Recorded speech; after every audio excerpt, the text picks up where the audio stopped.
Leia, escrita à mão em grafite. Aí eu ia ler lá pra ver o que é que era, assim. E, poxa vida, parece que Edson deixou esse negócio aqui pra eu usar no dia da fala, porque parece que tava cheio de recadinho. Né? Ele fez isso pra alguém, obviamente não foi pra mim, foi pra alguém que ele emprestou e devolveu pra ele, né? Mas agora serviu pra mim. Bom, e esse é o índice do livro, né? Que é a dissertação que foi publicada. E tem muito a ver com... Eu vou tentar falar um pouco, assim, rapidamente de cada parte dessa, e depois a gente pode abrir, porque é muita coisa, assim, para dizer.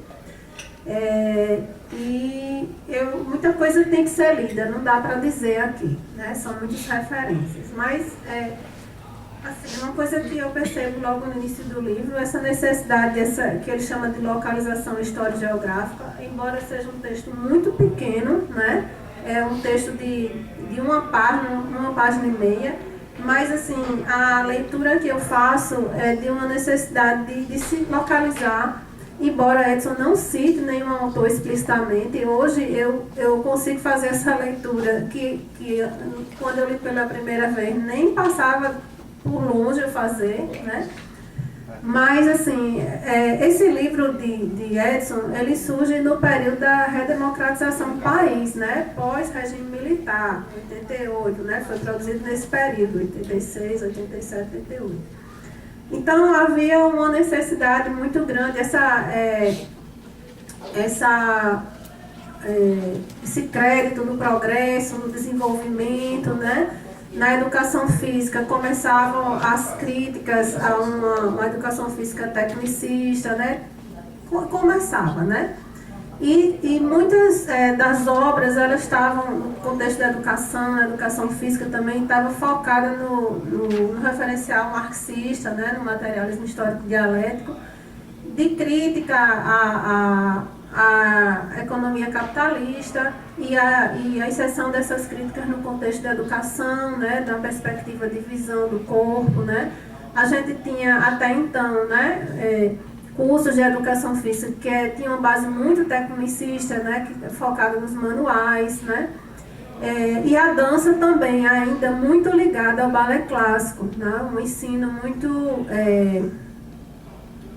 relacionado à pedagogia tradicional, né? E o Brasil, né, embora, por exemplo, todo esse conhecimento da dança moderna já vinha, né, na Europa, Estados Unidos, do início do século XX, aqui no Brasil, ainda na década de 80, esse conhecimento ainda estava engatinhando, esse conhecimento da dança mais voltado para essa discussão da educação, né?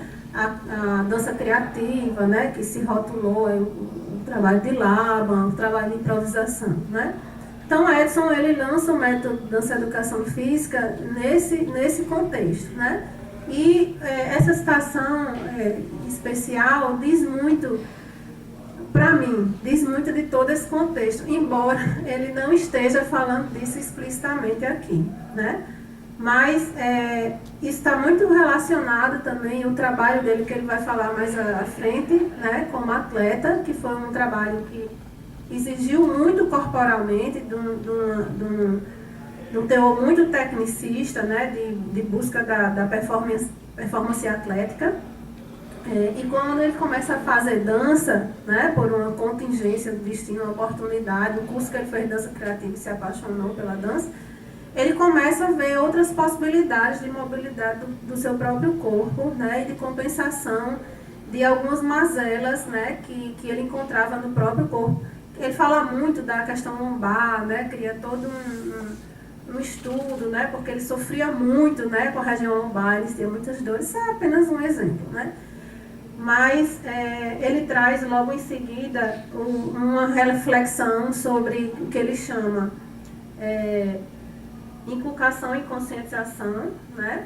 A gente vê explicitamente aí também no trabalho dele, ele cita muito palavras, embora não coloque explicitamente o nome, como por exemplo, educação bancária, né? Que é um termo que vem de Paulo Freire, né? A conscientização também, então ele tem essa leitura de Paulo Freire, e ele situa muito o trabalho dele no que ele, explosão B aí, né? Que ele diz que o corpo, diante dessa sociedade capitalista, do consumo, desse tecnicismo exacerbado, ele implode ou ele explode, né? Então, essa implosão, né, que ele diz que é o morto-vivo, somatização, sobrevivência, subserviência, né? A implosão B, que ele chama de conscientização bancária, senso crítico, visão negativa e provocação de autoextermínio e suicídio, ou seja, você implode.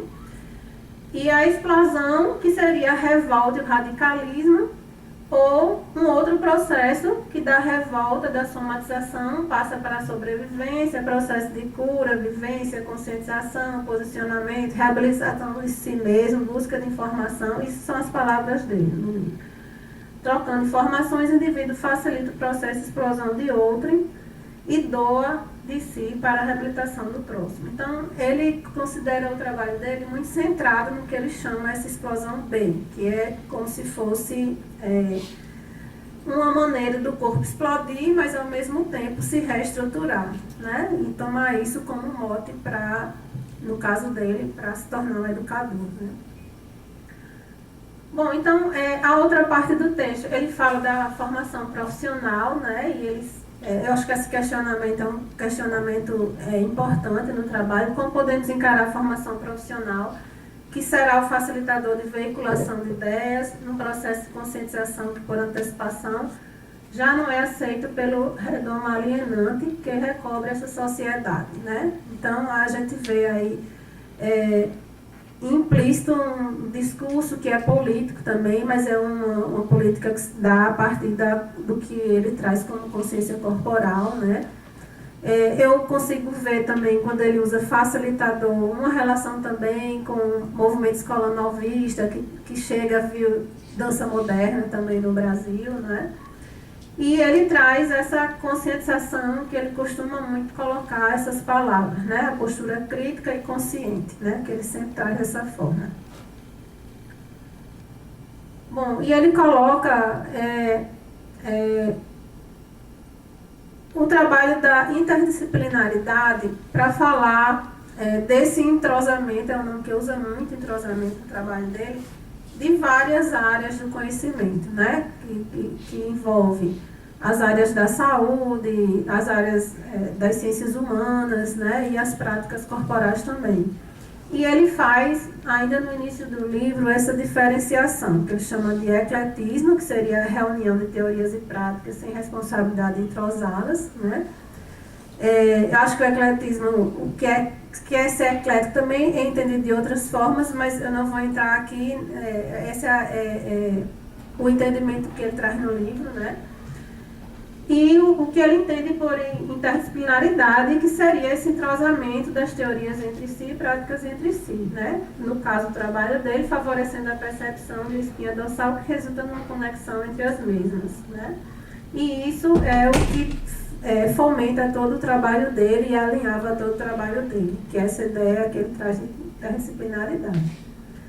Bom, aí essa próxima parte, ele fala do trajetória do método da educação física, que na verdade, assim, eu penso que Edson ele foi muito ousado nessa época, né, né, Petrúcia? De fazer um trabalho assim, porque hoje eu vejo assim, a gente quando orienta e os próprios orientandos ainda têm dúvida, né, se pode falar na primeira pessoa, se a gente pode, né, são coisas que ainda perpassam um pouco na academia, sim, mas não vai ficar muito pessoal, né, o trabalho. E Edson, acho que ele teve muito peito naquela época, ainda, né, na década de 80, falar um trabalho partindo da própria trajetória corporal dele, né, foi orientado pelo professor Lino de Macedo, né, na USP.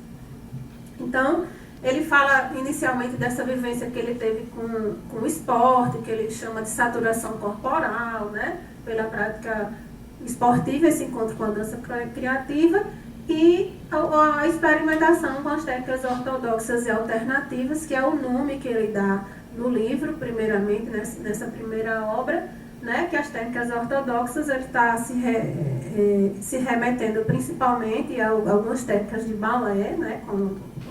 Da dança, como balé, dança moderna, jazz, sapateado, afro, foram experiências que ele teve também, mas também a ginástica olímpica, a musculação, ele cita como também uma técnica ortodoxa, e o que ele traz depois também como técnicas alternativas, né, que hoje a gente geralmente são reconhecidas com o nome de educação somática, né? Essas, né, eutonia, Feldenkrais, Rolfing, são técnicas que não são especificamente da dança, né?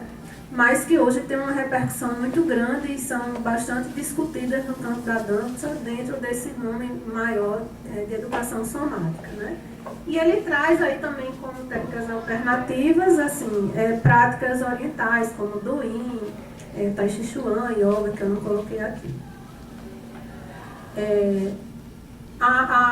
Ele traz também experiências que ele chama de positivas e negativas, que estimularam essa busca de fundamentação teórica, aí são as palavras dele, certo? Essa ideia de fundamento.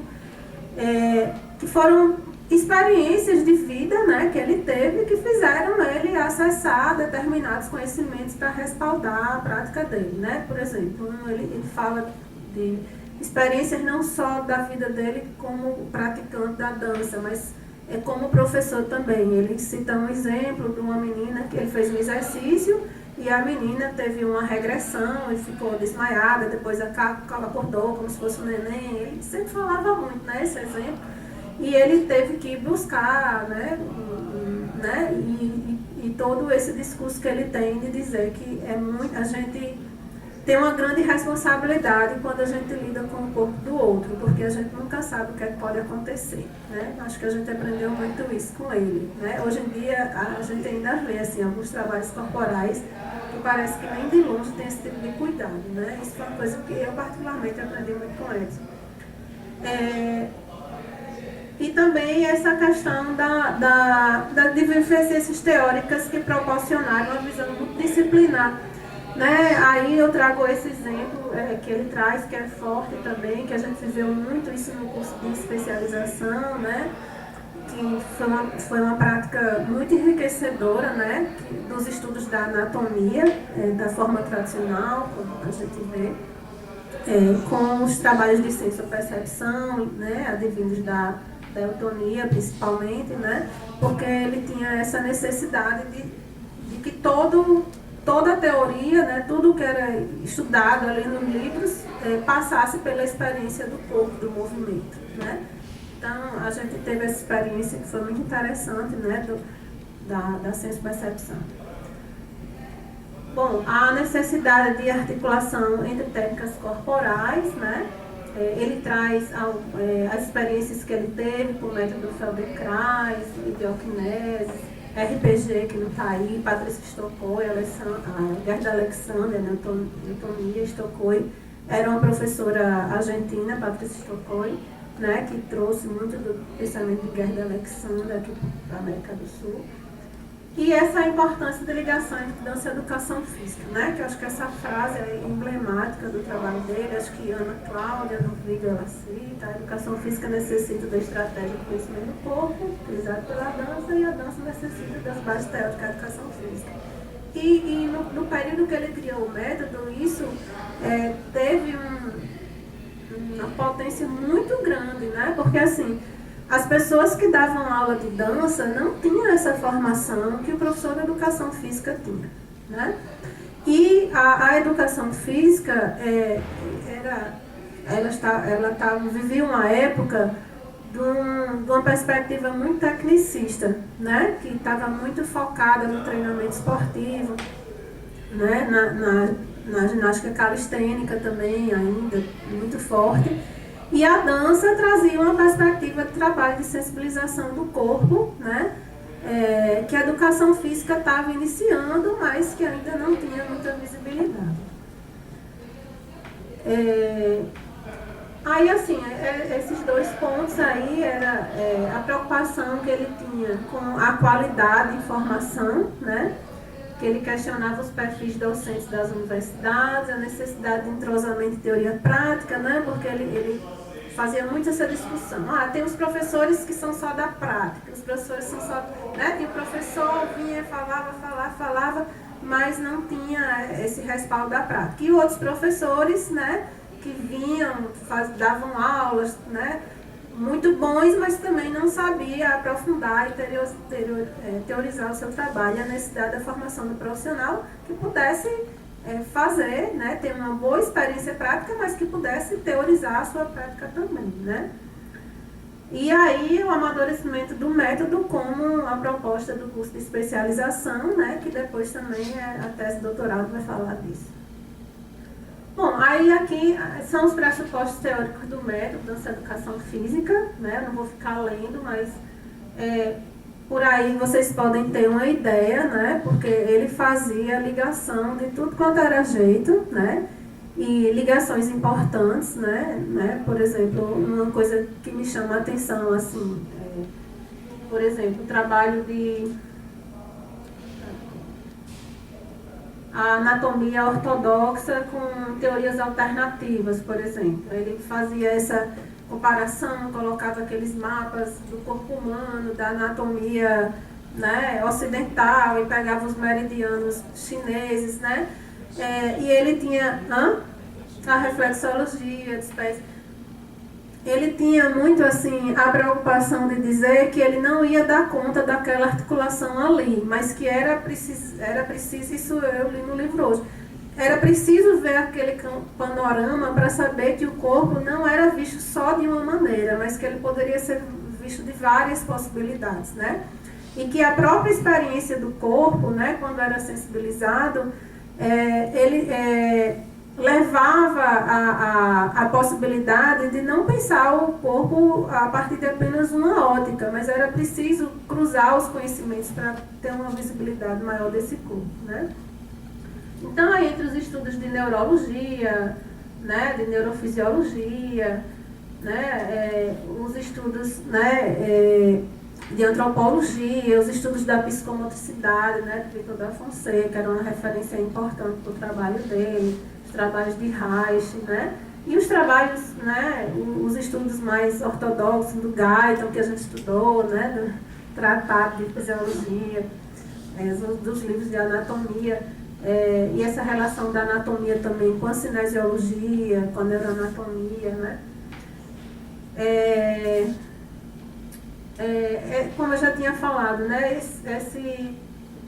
esse estudo específico da região lombar, né, esse entrosamento de estudos da prevenção, reeducação e rendimento, esses são os títulos do que estão no livro, dos entrosamentos que ele faz entre as áreas, entre os estudos, né, e eu coloquei, assim, os autores de referência que ele usa de cada parte, né, não dá para detalhar aqui, nem eu tenho essa competência para detalhar isso tudo, porque é um aporte muito grande de conhecimento, e daria, assim, um estudo mais aprofundado, daria realmente um trabalho de longo alcance, né? Até estudos da angústia, né, também, respaldado aí para a neurologia, mas trazendo esse aporte das práticas orientais como o Doin, né, biodança e a musicoterapia, né? O estudo do relaxamento, né, que era uma prática que ele sempre usava também no método, e das coraças musculares, né, aí trazendo Reich, que eu esqueci de colocar aí. E ele fazia essa relação, Lowen fazia essa relação com os chakras do pensamento oriental. E aí ele tinha também uma estratégia prática do método, né? Não era só estudar esse monte de referência, não.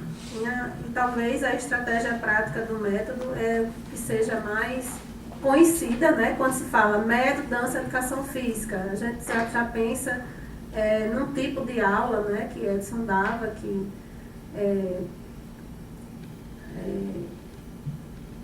ela foi muito vivida aqui em Natal nos grupos, né, no Acauã inicialmente, e depois nos grupos lá que ele criou, a Gael, né, e era realmente uma estratégia prática que trazia muita gente para a dança, gente que não tinha nenhuma experiência, mas que se identificava, ia ficando, os grupos eram super lotados, né, depois ele foi para o doutorado, e Edeilson deu continuidade, muito trabalho de Edson aqui, né, nesses grupos, assim, não deixou né, que esse trabalho morresse. E assim, ele tem um cuidado, assim, eu estava lendo hoje, eu estou querendo encontrar aqui, que ele fala assim, com muito cuidado dessa estratégia prática do método, né? Porque ele tem um certo receio de que isso vire uma receita de bolo, né? Como ele costumava dizer, né? E aí ele vai dizer que não é uma receita de bolo, né? Ele diz assim no livro, eu gosto de ler essa parte. As pessoas devem estar pensando que estou propondo um discurso furado, pois preconizo conscientização, criatividade e apresento paradoxalmente uma sequência de exercícios prontos para serem copiados. Não é bem assim. Quando o ser humano atinge a fase de alfabetização, é necessário que esteja equilibrado nos seus domínios cognitivo, afetivo e psicomotor. Deste modo, estamos falando numa idade em que o ser humano passa a ter a noção do que é concreto, com possibilidade de abstração no raciocínio lógico, e conjuntamente apresentará algoritmos de maturação se puder comprovar sua capacidade de cópia. Portanto, fica claro que não só copiar, mas também copiar é importante. Retomemos a receita de bolo e observemos que o mal não está em copiar a receita, mas sim na maneira e na prática requerida para poder utilizar bem os ingredientes, né? Então, ele faz todo uma escrita aqui, né, com o cuidado de dizer que não é uma receita. E que a gente não pode deixar de considerar que muitas vezes isso foi tomado como receita mesmo, né? Mas, para quem viveu, acho que o método por um longo tempo e viu ele se perpetuar na prática de muitos profissionais aqui de Natal, né? Joãozinho, né? Por exemplo, Cléa, né? Que está aqui também, né?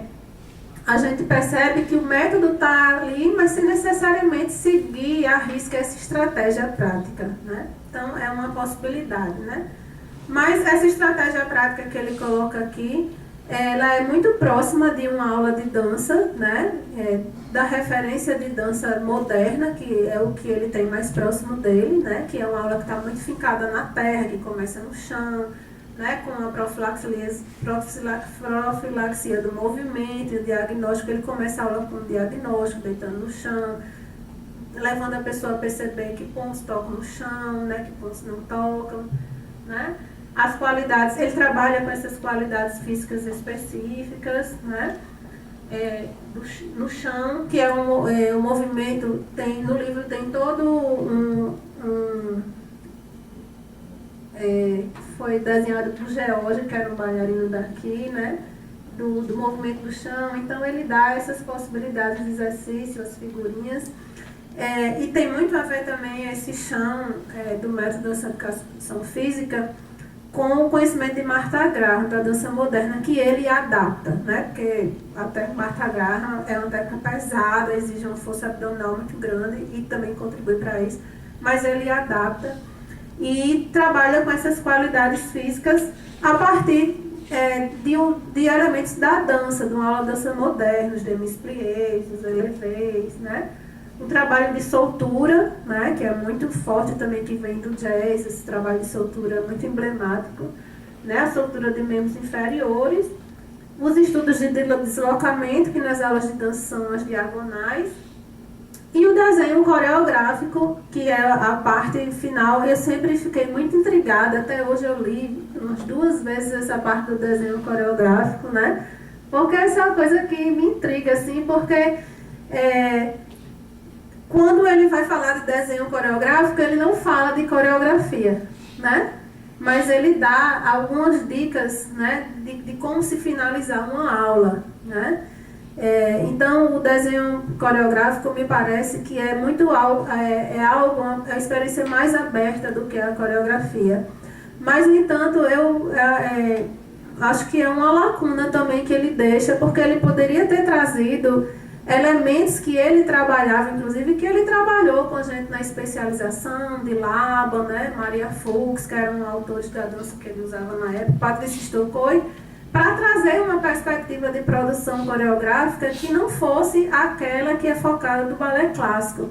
Mas, assim, talvez por uma contingência das próprias limitações, talvez, eu não sei também, quando o Edson fez as produções coreográficas, né, em todo o seu percurso também, eram produções coreográficas muito focadas também no papel do coreógrafo, né? O coreógrafo fazendo a coreografia e sugerindo ali, né, de uma forma talvez menos intensa, no caso dele, menos recortada no modelo estético preciso, mas era também uma forma de coreografar fundada na perspectiva do coreógrafo, que cria para o aluno, o bailarino fazer a coreografia, né? Bom, aí tem uma compilação de depoimentos de muita gente importante, né? E outras menos importantes, que a gente não conhece muito, né? Mas tem esses depoimentos de Marica Gidalo, por exemplo, que é uma referência da dança brasileira, né? E as considerações finais, né? Isso é a dissertação.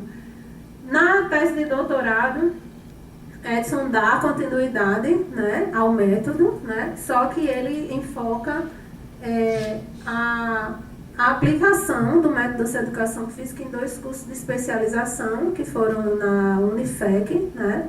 Na época era FEC do ABC, agora acho que é Unifec, na Universidade em São Caetano do Sul, que foi onde nós fizemos nossa especialização, né? Eu, Petrúcia, Cléa, Joãozinho também fez, né? Larissa, Osana, Edeis, um bocado de gente, né?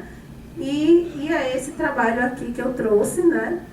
Eu não vou me deter nele, mas porque ele retoma o método, né? E ele traz como o método foi aplicado lá. E assim, eu tive o prazer de ver, eu nunca tinha visto esse trabalho, mas tive o prazer de ver aqui as nossas monografias aqui, né? O nome das monografias, né? De Darlan, que é daqui também, né? De Petrúcia, né? A minha, né? E eu fiquei pensando assim, poxa vida, olha o nome da minha monografia. Uma relação sobre o ensino do balé clássico, suas estratégias e objetivos numa perspectiva educacional. Agora, olha a de Petrúcia. Considerações filosóficas sobre o movimento e suas implicações na educação física e na sociedade. Ou seja, né, aí já estava plantado assim, muito do que a gente faz hoje, né? E que eu acho que a gente deu muito continuidade ao trabalho da gente, né, que iniciou aqui nessa monografia. Assim, eu gostei muito de ver isso. E uma coisa também que me chama a atenção aqui é um questionário, né, que ele aplicava, que nos dá a pensar muitas coisas, né, que eu vou ler aqui para vocês, é um pouco grande, mas eu vou ler só algumas questões. Como ainda hoje esse questionário é importante para a gente repensar a nossa prática profissional e como ele foi importante na época, né? Então ele perguntava, ele chamava estratégia para reflexões. O que é educação? O que é dança? O que é educação física? O que é educação artística? O que é conscientização? Conscientização corporal? Conscientização profissional? Aí perguntava local de graduação, seleciona quantos anos, tem especialização, quais os cursos de reciclagem que você já fez. Para cada uma das seguintes áreas, cite 3 livros. Olha só, anatomofisiológica, psicopedagógica, filosófica, social, artística e histórica. Quando eu fiz isso a primeira vez, eu me achei mais burra do que sei nem o quê. Qual a última novidade de dança e educação física que você conhece ou já ouviu falar? Cite um filme, um espetáculo, uma peça de teatro, um cantor, uma orquestra, um coral, uma ópera, uma demonstração, um jogo que não tenham sido transmitidos pela televisão, ou seja, a pessoa tinha que ter ido assistir. Existe algo comum entre ser professor, técnico, educador? Sim, por quê e por que não? Em que bases teóricas fundamenta seu trabalho prático? Tem ato de estudar? O que e de que modo? Viu? Não é só lendo, não. Tem que fazer o fichamento, né? Eu sou ótima. Em quais estratégias práticas você se baseia para dar aula de dança, educação física ou sua vivência corporal? Que tipo de atividade física você equilibra a sua manutenção? Com que regularidade você faz? O que acha da profissão, das profissões, professor de dança, de educação física? Você acredita que a relação entre seu trabalho e o trabalho dos professores de sala de aula é interdisciplinaridade, né? Parabéns. Sim, por quê? Por que não? O que tem feito para melhorar a si mesmo e a categoria? Faça uma comparação entre o que você pensava na sua graduação, durante a universidade e na atualidade. Não dá um livro, não dá, minha gente? Eu ser reprovada. Eu gostei muito de ter visto isso, assim, porque eu respondi esse questionário, eu acho que quando eu tinha, o quê? Uns 20 anos, né? Eu acho que eu vou responder de novo. Aqui é o índice analítico, né? Seria a foto aqui com os post-its. Da tese de doutorado, né? E aqui é a... Não sei como é que diminui aqui.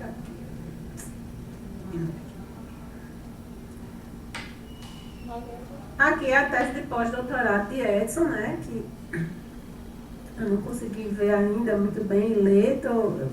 Petrúcia já leu, né?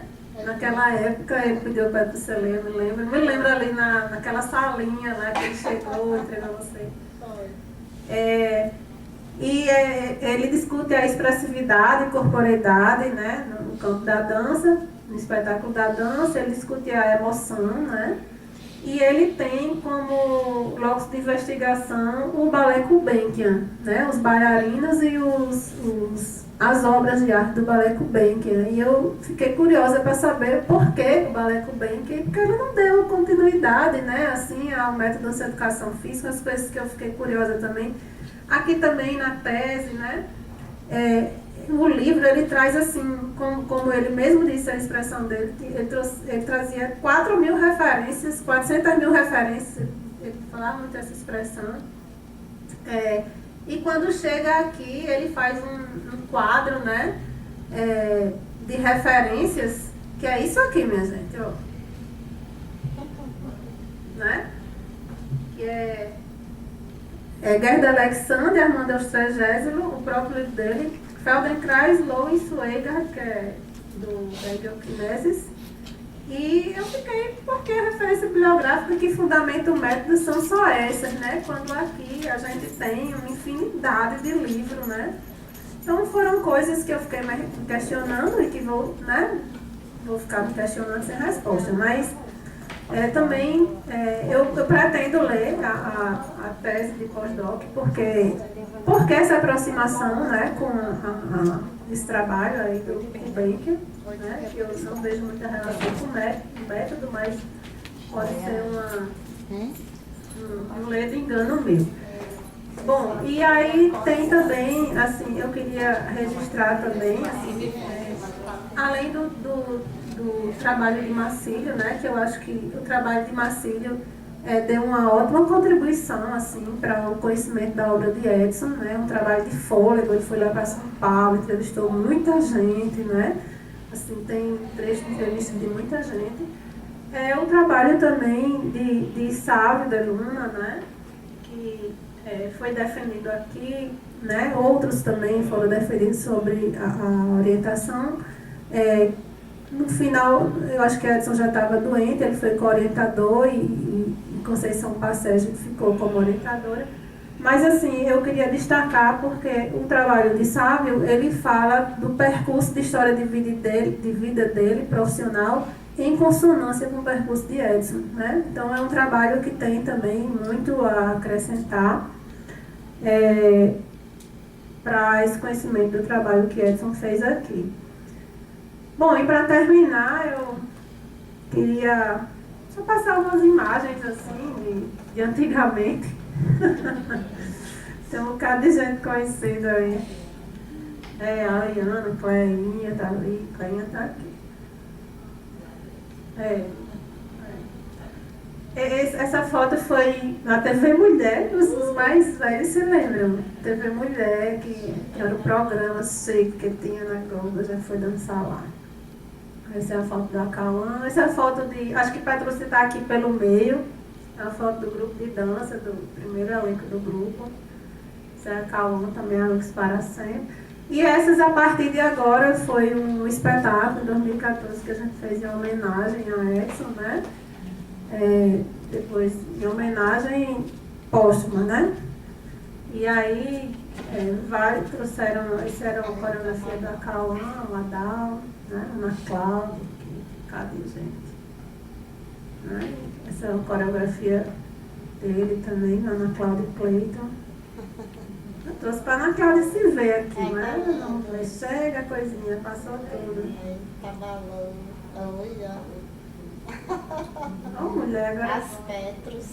Porque não passa mais, hein? Feito, sem feito. Parou logo, Petro, você voltou.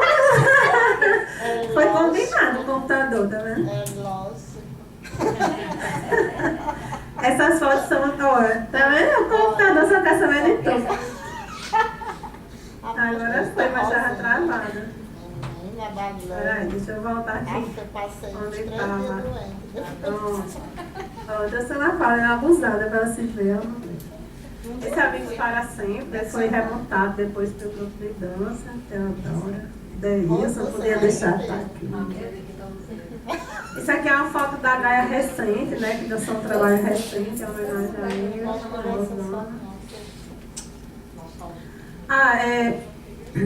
Francisco Júnior, né? Que foi bolsista de Petrúcia, depois foi me orientando. Ele fez um trabalho no final do curso de dança sobre a missa de Alcaçuz, também é um trabalho legal que dá conhecimento também um pouco à obra de Essa. Ele já terminou esse mestrado? Terminou não, pelo jeito, né? Nem falar, né? Para ser humano. Tira essa parte. Essa foi uma das últimas coreografias que ele montou para Editan, né? Juarez e Margot.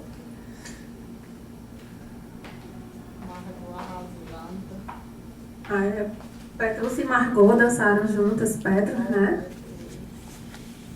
As duas. Torre Eiffel por trás. Eu magra. Rosa. Essa coreografia Sávio montou em homenagem a Edson. Eu esqueci o nome, me perdoem. Foi lindo isso. Que os elementos do Kung Fu, né? Eita, solo. Esse é um solo que a gente revezava, né? Eu e Sábio. A gente dançou o solo. É um solo de Armando Duarte, não é Edson. E depois eu fiz uma coreografia chamada Chante, que era com música de Alexandre, que era muito amigo de Edson, né? Acho que foi orientando, não? Não, foi alguma coisa assim. Era muito amigo. E essa parte, algumas são de chante e outras são do solo. Esses bastidores. Os bastidores, né? Eu adoro essas fotos de bastidores. Acho que essa é a outra. Bom, gente, então é isso, assim. Teria muito mais coisa para dizer, né? Mas eu acho que eu já extrapolei demais o tempo. Também o vídeo, acho que é um vídeo legal de se ver, assim. Como eu já disse, assim, foi muito emocionante para mim, assim, retomar essas coisas, né? Que estavam tanto tempo distante, tão distante e tão próximas, assim, porque acho que eu estou numa fase do meu trabalho agora que eu tenho encontrado muitas ressonâncias, assim, com essa época que eu vivi tudo isso aqui, da Cauã e nessa especialização.